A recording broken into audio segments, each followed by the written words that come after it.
Ladies and gentlemen, what if I told you that the most important version of you isn't the one they see? It's the one you meet in the mirror when no one's around.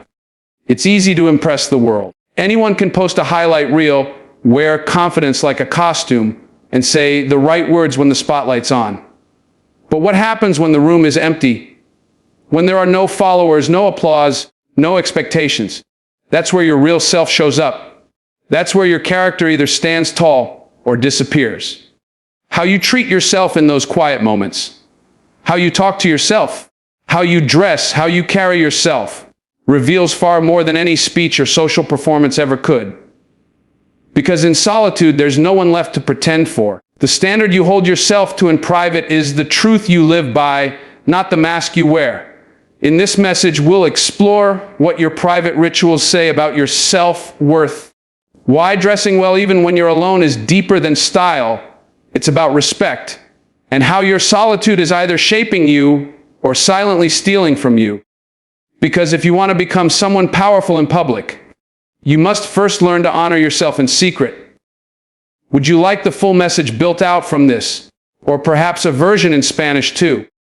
Who you are when no one's keeping score is who you actually are. Private habits aren't filler between public moments.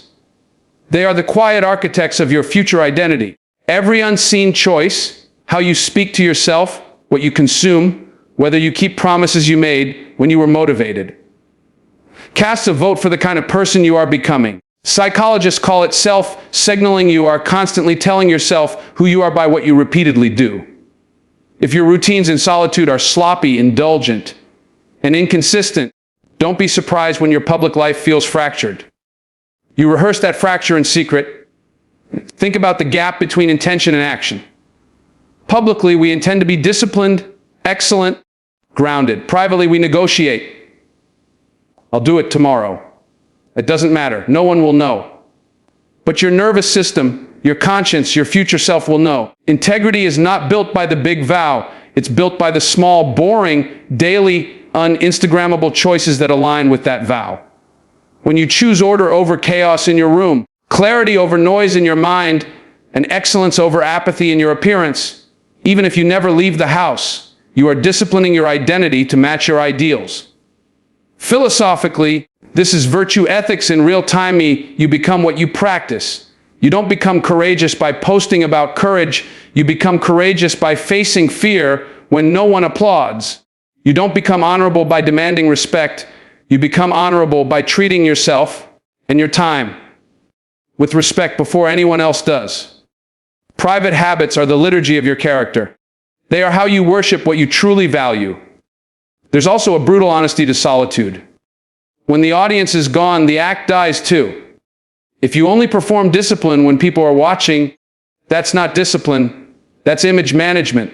Excellence without witnesses is the purest form of self-respect because it proves you're not doing it for applause. You're doing it because you believe you're worth showing up for. That belief rewires you. It reshapes how you carry yourself in a room, how you speak, what you tolerate, and what you decide is beneath the standards of your calling. Let's be practical. Make your bed, not for aesthetics, but for authority. Speak to yourself with precision and truth, not with flattery, not with abuse. Dress with intention, not because you're seen, but because you see yourself. Set non-negotiables, sleep times, study blocks, prayer, training, and keep them as if a board of directors were evaluating your every move. They are. The board is your future, your purpose, your God-given potential, all waiting to see if you can be trusted with visibility. Here's the bottom line: your public life is just your private life with a microphone. Live privately like the person you claim to be publicly. Self-respect isn't a pose you strike when the camera is on. It's a practice you keep when no one will ever know. Performing confidence is easy. Practice costs. Performance waits for an audience. Practice assumes responsibility. And responsibility is where real dignity is born. If you only respect yourself when others are watching, you don't respect yourself. You respect their approval. That's not identity, that's dependency dressed up as confidence. Think about the rituals most people reserve for visibility. Dressing well, speaking with clarity, setting boundaries, choosing words carefully. Now reverse it. Do you still do those things in silence? Do you still guard what you watch, what you eat, what you say to yourself when the only person listening is the one in your head? That's the honest audit. Self-respect is proven in micro decisions, the ones that feel inconsequential but are actually cumulative. Every small act of care or neglect is a vote toward who you believe you are allowed to be. Psychologically, this is identity formation through repetition. You teach your nervous system what normal is by what you repeatedly do in private. If your normal is delay, excuse, and self-sabotage, your body learns to equate comfort with collapse. If your normal is order, intention, and restraint, your body learns to associate peace with structure. The point isn't perfection, it's direction. Does your private direction match your public declaration? Philosophically, it's the difference between virtue and virtue signaling. Virtue is internal mastery expressed outwardly. Virtue signaling is the outward expression meant to mask the absence of internal mastery. One is formative, the other is performative. One pays dividends under pressure. The other collapses the second the crowd gets bored. The irony is that when you practice self-respect in private, you don't need to demand it in public. It radiates. People can sense when your standards are self-sourced, not crowd-sourced. Let's get practical. Make boundaries you don't negotiate with your mood. Decide when you sleep, what you consume, how you speak to yourself, what level of excellence you expect from your work, even if it's a task no one will ever see. Dress like the future you is already here, not because clothes make you holy, but because intention makes you honest. Speak to yourself with the same clarity and kindness you reserve for those you respect. Don't let your private language be the place where you casually assassinate your potential. And yes, there will be days you don't feel like it. That's exactly why practice matters. Practice turns values into reflexes. Performers wait to feel it. Practitioners act until feeling follows. The goal isn't to look like you respect yourself. It's to live in a way that makes disrespect impossible. Here's the line to carry with you: stop performing respect. Practice it until it becomes your default. Loneliness isn't just a feeling, it's a diagnostic tool. It reveals what you really believe about yourself. When the noise fades and the distractions die down, when there's no validation, no likes, no feedback loop to prop you up, what's left? How do you speak to yourself? How do you treat yourself? What do you reach for to fill the silence? Those answers are deeply telling, because solitude doesn't just expose emptiness, it exposes the story you're living by. We've been taught to fear loneliness, to avoid it at all costs. We surround ourselves with background noise, scrolling, streaming, multitasking, anything to avoid sitting with our own thoughts. But here's the truth: the solitude you avoid may be the space where your self-worth is actually being shaped. Because in solitude, you don't get to perform, you don't get to pretend. In solitude, the only person you're fooling or healing is you. That's what makes it sacred. That's what makes it powerful. Psychologically, when you're alone, your internal narrative gets louder. And that voice, whether critical or kind, grounded or confused, starts writing the script for how you'll show up in the world. You carry that narrative with you into every relationship, every decision, every opportunity. If you berate yourself in private, it doesn't matter how many people compliment you. You'll discount it. If you dismiss your value when no one's around, you'll eventually sabotage the spaces where you're seen. And if you treat solitude like a prison, you'll never know what it's like to build your inner world into a sanctuary. But what if you flip the script? What if you began treating your alone time not as punishment, but as preparation? What if the way you organized your space, the way you nourished your body, the way you showed up for your own life, even when no one else would see it, became an act of self-respect? That mindset shift turns loneliness into reflection, and reflection into transformation. Philosophically, this is where self-possession begins. You're no longer outsourcing your value to relationships or attention. You become whole not in isolation from others, but in intentional alignment with yourself. You stop negotiating your standards based on who's in the room, because you've already met the most important person you need to impress: your future self. That's the kind of solitude that doesn't shrink you, it sharpens you. So no, You're not just alone. You're in the workshop of identity. You're training your mind to operate without external cues. You're learning to find peace that isn't circumstantial, confidence that isn't performative, and clarity that doesn't require applause. The person you are in that quiet place is the person the world will eventually meet, whether they're ready or not. Here's the bottom line: your solitude isn't a void to escape, it's a mirror to face. Use it wisely, and it will reflect back someone worth respecting. Consistency in solitude is the quiet engine of character. Anyone can spike in moments of inspiration. Very few can sustain when there's no rush, no audience, no deadline forcing their hand. But that's where real transformation happens. In the repetition that no one celebrates, in the small disciplines that never make a reel, in the standards you keep when motivation has evaporated. Consistency is not glamorous, but it is surgical. It cuts away the gap between who you say you are and who you actually are. Think of your private routines as compound interest on identity. One disciplined choice doesn't change much. 10 don't either. But 1,000. Now you've rewired reflexes, not just intentions. You've taught your nervous system that structure is safety, that excellence is normal, that quitting isn't an option on the menu. Over time, your default settings shift. You stop negotiating with yourself.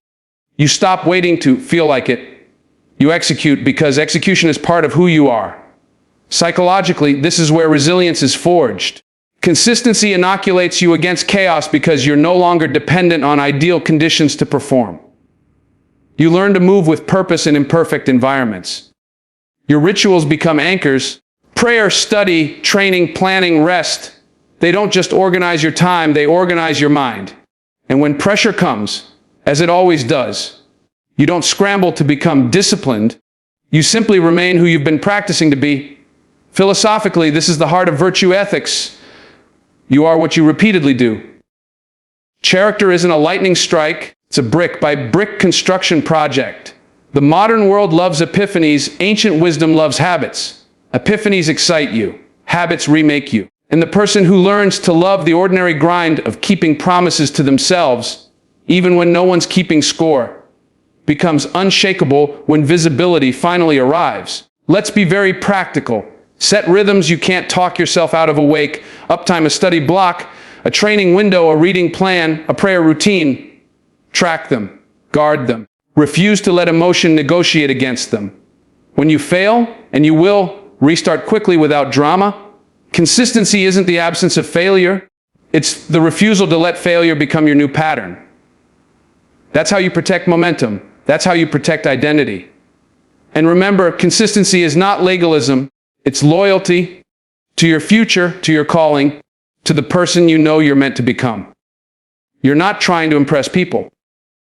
You're trying to become someone you respect. That takes longer than a viral clip. It takes longer than a motivational high. But it lasts longer than both. So here's the charge. Build the life in private that you want to carry in public. Do it daily. Do it quietly. Do it until it's who you are. Bottom line, practice in secret until excellence becomes your default state.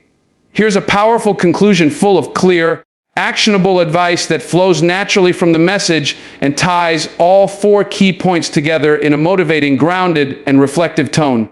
Let's be honest. Anyone can show up when the lights are on. Anyone can fake discipline for a few hours, pose for the camera, speak the right words, play the part. But real transformation, that happens behind the scenes. It happens when no one is clapping, when the mood is flat, when it would be easier to let yourself go. That's the space where self-respect is either forged or forfeited. So here's what I'm telling you. Show up for yourself even when no one else will. Make your private moments matter. Stop waiting for someone to hold you accountable.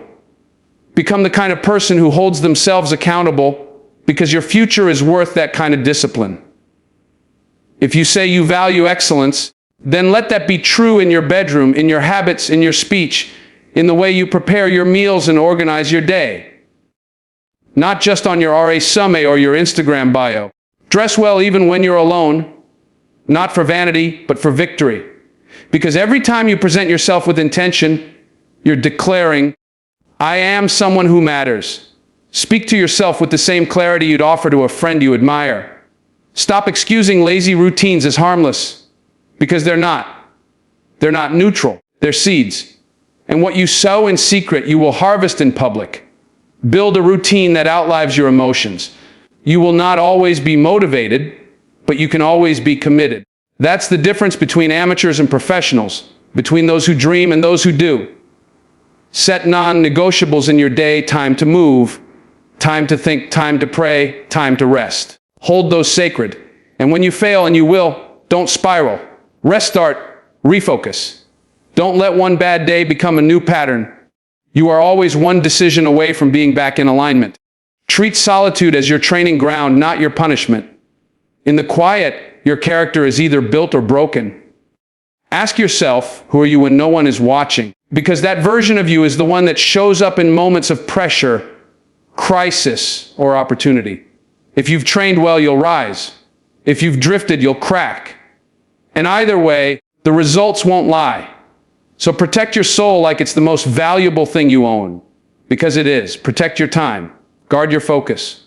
Respect your standards. Stop asking the world to give you what you aren't willing to give yourself: love, consistency, commitment, and value. And if you ever wonder whether it's worth it, whether this kind of quiet excellence really matters, remember this: the world is loud, but greatness is quiet. Respect begins in private, and so does power. Now go build the kind of private life that your future self and your creator will be proud of.